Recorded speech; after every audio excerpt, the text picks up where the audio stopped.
Hello दोस्तों, स्वागत है आपका अपने यूट्यूब चैनल आउटलाइन क्लासेस पर। मैं राजेश गोला एक बार फिर आपकी सेवा में हाजिर हूँ। तो दोस्तों, जैसा कि हमारा जो डेली प्रैक्टिस चैट चल रहा है 8 बजे हिंदी का मॉडल टेस्ट पेपर, ठीक है, लेखपाल के लिए। तो दोस्तों, आपको ये टाइमिंग भी मैंने लिख रखी है। डेली साइंस टेस्ट होता है, साइंस का टेस्ट होता है एनटीपीसी और ग्रुप डी के लिए 6 PM। ये लिखने का ध्यान नहीं रहा है, 6 PM होता है, ठीक है। और जो हमारा हिंदी का टेस्ट है वो डेली 8 PM पे होता है शाम को। और जो ग्रामीण परिवेश का टेस्ट है वो डेली 9 PM पे होता है शाम को 9 बजे, ठीक। अगर आपको डेली न्यूज़पेपर, टेस्ट, PDF पढ़ने के लिए कुछ चाहिए तो ज्वाइन कर सकते हैं हमारा टेलीग्राम चैनल आउटलाइन क्लासेस, ठीक है। आज का जो टेस्ट नंबर है हिंदी का वो 8 है। तो शुरू करते हैं अपना टेस्ट। मेरे साथ साथ आंसर करिए, ठीक है।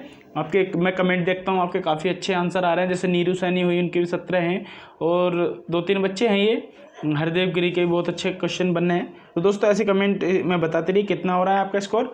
मैं आपको डेली प्रैक्टिस सेट कर रहा हूँ, ठीक। तो शुरू करते हैं पहला क्वेश्चन।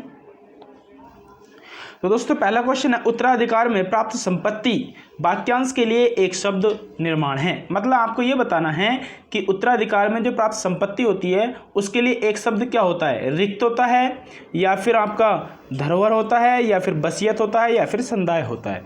दोस्तों, क्या होता है, रिक्त होता है। क्या होता है दोस्तों, रिक्त। जो थ बनेगा याद रखना, तय नहीं थे, ठीक है। तो क्या हो जाएगा, ऑप्शन नंबर ए ठीक हो जाएगा।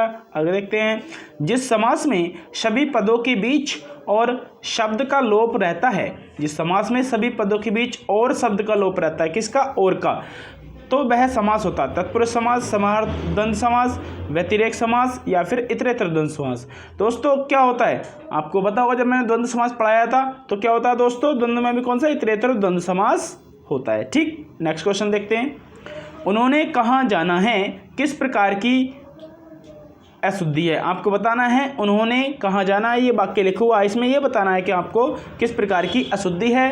तो तीसरे का ऑप्शन हो गया सर्वनाम संबंधी या फिर संज्ञा संबंधी या फिर क्रिया संबंधी या फिर विशेषण संबंधी। तो दोस्तों, क्या हो जाएगा इसमें, सर्वनाम संबंधी, ठीक है। उन्होंने की जगह क्या आएगा, उन्हें आएगा, उन्हें कहाँ जाना है, ठीक। आगे देखते हैं, उपयुक्त समास चिन्हित कीजिए। मतलब आपको बताना है जो पथभ्रष्ट शब्द लिखा हुआ है इसमें समास कौन सा है, अव्ययीभाव समास है, द्वंद्व समास है, तत्पुरुष समास है या फिर कर्मधारय समास है।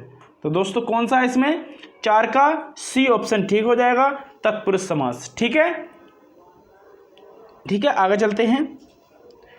तो महोर्मी का संधि विच्छेद आपको बताना है, किसका दोस्तों, महोर्मी शब्द का संधि विच्छेद आपको बताना है। महत प्लस उर्मी होगा या फिर महा प्लस उर्मी होगा या फिर महा प्लस उर्मी होगा या फिर महा प्लस मर्मी होगा।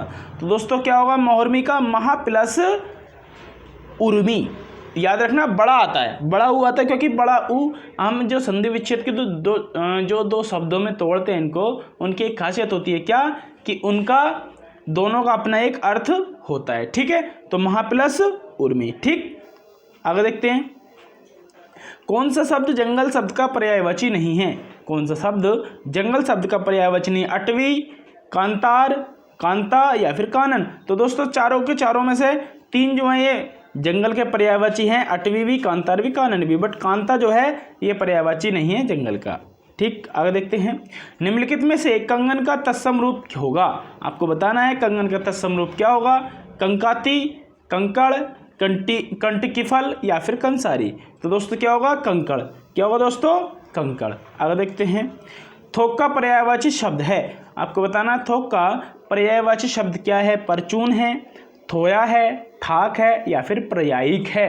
तो दोस्तों, कौन सा है इसका जो होगा थोक का पर्यायवाची, क्या होगा, इसका होगा 8 का बी ऑप्शन, क्या, ठाक, ठीक। तो बी ऑप्शन ठीक हो जाएगा। आगे चलते हैं, दीठी का तत्सम रूप है। दीठी का तत्सम रूप क्या होगा, दृष्टि या दिष्टि या फिर दृष्टि या फिर दृष्टि। तो आपको बताना है दोस्तों 10 का क्या आंसर होगा। तो दोस्तों, इसमें जो रे होता है ये वाला होता है, ठीक है, री, ठीक है। तो क्या ऑप्शन हो जाएगा, डी ऑप्शन हो जाएगा, दृष्टि, ठीक। आगे देखते हैं, तो डी ऑप्शन ठीक है इसका। अनेक शब्दों के लिए एक शब्द निर्माण के लिए निम्नलिखित विकल्पों में से कौन सा गलत है। आपको बताना है किसका गलत है एक शब्द। जंगल की आग, जंगल में जो आग लगती है उसको दावानल कहते हैं, या फिर आगे की सोचने वाले को अग्रगामी कहते हैं, या फिर समुद्र की आग को बड़वानन कहते हैं, या फिर पेट की आग को जठराग्नि कहते हैं। तो क्या आंसर होगा इसमें, 11 का बी ऑप्शन। दोस्तों, जो देखो ये भी ठीक है। जंगल की आग को दावानल कहते हैं, समुद्र की आग को बड़वानल कहते हैं, पेट की आग को जठराग्नि कहते हैं, लेकिन आगे की सोचने वाले को अग्रसोची कहते हैं, ना कि अग्रगामी। ठीक है, तो बी ऑप्शन इसका ठीक हो जाएगा। आगे देखते हैं, निम्नलिखित में से अमृत का विलोम क्या होगा? निम्नलिखित में से अमृत का विलोम क्या होगा? अमर होगा, मर्त्य होगा, विश्व होगा या फिर विष होगा? तो अमृत का विलोम क्या होगा दोस्तों? इसमें 14 का डी ऑप्शन ठीक हो जाएगा, विष होगा। आगे देखते हैं, भौतिक का विलोम क्या होगा? आपको बताना है कि भौतिक शब्द का विलोम क्या होगा? धार्मिक होगा, आध्यात्मिक होगा, शारीरिक होगा या फिर मानसिक होगा? दोस्तों क्या होगा 15 का आंसर? भौतिक का जो विलोम शब्द होता है वो होता है आध्यात्मिक। ठीक, क्या होता है? आध्यात्मिक। ठीक है दोस्तों, अगर आपको डेली न्यूज़पेपर द हिंदू और दैनिक जागरण, जनसत्ता जो भी चाहिए, मैं टेलीग्राम चैनल पर डेली डालता हूं। अपना जो आउटलाइन क्लासेस है उसे ज्वाइन कर लीजिए, और जिसने चैनल सब्सक्राइब नहीं किया उसको सब्सक्राइब कर लीजिए। ठीक है, डेली प्रैक्टिस सेट इस पर लाने वाले हैं। अगला क्वेश्चन, गहरी नींद सोना अर्थ की अभिव्यक्ति के लिए उचित मुहावरा है। मतलब आपको ये बताना है सिंपल सा कि गहरी नींद सोना, इसके लिए कौन सा मुहावरा होगा? घोड़े पर सवार होना, बेसुध होना, घोड़े बेचकर सोना या फिर चैन की नींद सोना? तो क्या होगा दोस्तों? घोड़े बेचकर सोना गहरी नींद सोने का अर्थ है। ठीक, आगे देखते हैं, चैन की बंसी बजाना का अर्थ क्या है? चैन की बंसी बजाना का अर्थ क्या है? साइकिल की चैन की बांसुरी बनाकर बजाना, मौज करना, फुर्सत में बंसी बजाना या बेरोजगार होना? तो दोस्तों क्या है इसका 17 का आंसर है बी ऑप्शन, फुर्सत में बंसी बजाना, है ना। फुर्सत में 17 का सॉरी यानी एक सेकेंड, 17 का बी ऑप्शन है मौज करना। ठीक, चैन की बंसी बजाना मतलब मौज करना। आगे देखते हैं, भविष्यत काल में बदलिए। मतलब ये एक वाक्य दे रखा है ये वाला, इसको आपको भविष्यत काल में बदलना है। वाक्य क्या है? बच्ची रो रही थी, आपको भविष्यत काल में बदलना है। बच्ची रोती थी, ये भूतकाल में हो गया। बच्ची रोती है, वर्तमान में हो गया। बच्ची रो रही है, ये भी वर्तमान का हो गया। बच्ची रो रही होगी, तो ये ऑप्शन ठीक हो जाएगा, ऑप्शन नंबर डी ठीक है। आगे देखते हैं, शुद्ध वाक्य का चयन कीजिए। अच्छा, 4 ऑप्शन दे रखे हैं, इसमें शुद्ध वाक्य बताना है। उसका शिमला जाना है, उसने शिमला जाना है, उससे शिमला जाना है, उसे शिमला जाना है। तो क्या हो जाएगा दोस्तों? उसे शिमला जाना है। कौन सा जाएगा? डी ऑप्शन ठीक हो जाएगा। आगे देखते हैं, उसे मृत्युदंड की सजा मिली, प्रस्तुत वाक्य में अशुद्धि स्पष्ट करें। आपको बताना है ये जो वाक्य है उसे मृत्युदंड मिली, इसमें कौन सी अशुद्धि है? 20 का क्या होगा? संस्कृत के शब्दों का प्रयोग हुआ है, विदेशी शब्द सजा का प्रयोग हुआ है, दंड और सजा समानार्थी शब्दों का प्रयोग है, या कोई अशुद्धि नहीं है। तो दोस्तों मृत्युदंड की सजा मिली, 20 का सी ऑप्शन है, क्योंकि ये दंड और सजा समानार्थी शब्द हैं, 2 बार एक शब्द प्रयोग हुआ तो ये गलत हो जाएगा। ठीक, आगे देखते हैं, पुल्लिंग परिवर्तन का सही विकल्प चुनिए। मतलब आपको बताना है पुल्लिंग जो परिवर्तन मतलब स्त्रीलिंग का पुल्लिंग में चेंज करके दिया हुआ है जोड़ा, वो आपको बताना सही कौन सा है। ठीक है, सम्राज्ञी का सम्राट होता है, ठकुराइन का ठाकुर होता है, या फिर रानी का राजा होता है, या फिर कवित्री का कवि होता है। तो 21 का कौन सा आंसर होगा? ए ऑप्शन, सम्राज्ञी का सम्राट होता है। ठकुराइन का ठाकुर होता है, ना कि ठकुर। कवित्री का कवि होता है, छोटी की मात्रा होगी। राजा रानी का राजा होता है, ये गलत लिखे हुए हैं, इसलिए ए ऑप्शन ठीक होगा। आगे देखते हैं, वधू का बहुवचन होगा। दोस्तों वधू का बहुवचन क्या होगा? वधुएं, वधुओं, वधुएं या फिर वधुएं। तो दोस्तों 22 का सी ऑप्शन ठीक हो जाएगा। ठीक है, अगर हम देखो इसमें कन्फ्यूज होते हैं, वधुएं आया तो छोटी आई है, वधु आया तो बड़ा ऊ आया। दोस्तों इसको एक लॉजिक से कंफर्म क्लियर कर सकते हैं। जब वधु मतलब बहू जब अकेली रहती है तो शहंशाह बन के रहती है, बड़ी, है ना। तो इसका मतलब जब अकेली वधु आएगी तो बड़ू की आएगी, और जब छोटी आ जाएगी मतलब मिक्स होकर आएगी किसी शब्द में, वधुएं जैसे, तो ये छोटू की आएगी। क्यों? क्योंकि जब परिवार में आती है छोटी बनकर आती है, जब अकेली न्यारी हो जाती है तो बड़ी बनकर आती है। ठीक, आगे देखते हैं, माता पिता अपने बच्चों के लिए कड़ी मेहनत करते हैं, रेखांकित शब्द का अर्थ होगा। आपको बताना है माता पिता अपने बच्चों के लिए कड़ी मेहनत करते हैं, इसके लिए सही अर्थ क्या होगा? के लिए आपको बताना है कि के लिए क्या है इसमें। तो विशेषण है, प्रसर्ग है, सर्वनाम है या फिर संज्ञा है। तो दोस्तों क्या है? ये प्रसर्ग है। ठीक, आगे देखते हैं, अंक का अनेकार्थी शब्द क्या होगा? आपको बताना है इन चारों विकल्पों में से कि अंक का अनेकार्थी शब्द क्या होगा। ए ऑप्शन में है निराधार, शून्य, निचला, औष्ठ।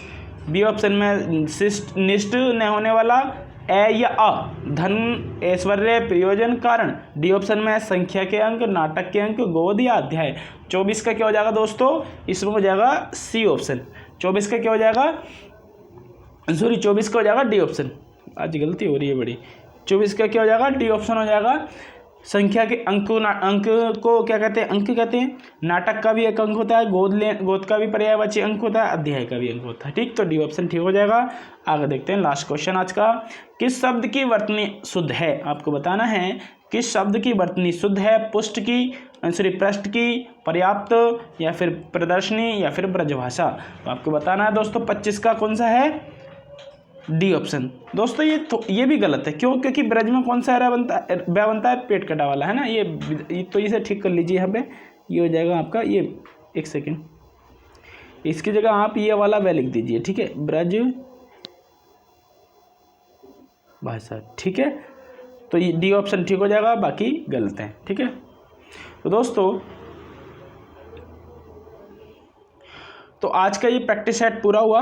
25 क्वेश्चन थे जो कि हम लेखपाल के लिए हिंदी करा रहे हैं। कंबाइंड बहुत अच्छे क्वेश्चन हैं, सारे के सारे क्वेश्चन बहुत अच्छे लेवल के हैं। दोस्तों अगर आपको ये इसका ग्रामीण परिवेश का भी चाहिए आपको प्रैक्टिस सेट, तो इसी पे करा रहा हूँ जो 9 बजे आने वाला है अभी 1 घंटे बाद, तो उसको देखिएगा ज़रूर। ठीक है, और दोस्तों ये मैंने पूरा लिख रखा है। डेली साइंस होता है 6 बजे, हमारा साइंस का जो टेस्ट होता है 6 बजे होता है, हिंदी का 8 बजे होता है, और ग्रामीण परिवेश लेखपाल का कब होता है, 9 बजे होता है। और जो न्यूज़पेपर या इसकी PDF के लिए कौन सा चैनल ज्वाइन करना, आउटलाइन क्लासेस चैनल ज्वाइन करना है टेलीग्राम पर। ठीक है, और जिसने चैनल सब्सक्राइब नहीं किया तो प्लीज़ सब्सक्राइब कर लीजिए, लाइक कर दीजिए, शेयर कर दीजिए। ठीक है दोस्तों, तो आज के लिए इतना ही। जय हिंद, जय भारत, आपका जल्दी सिलेक्शन हो।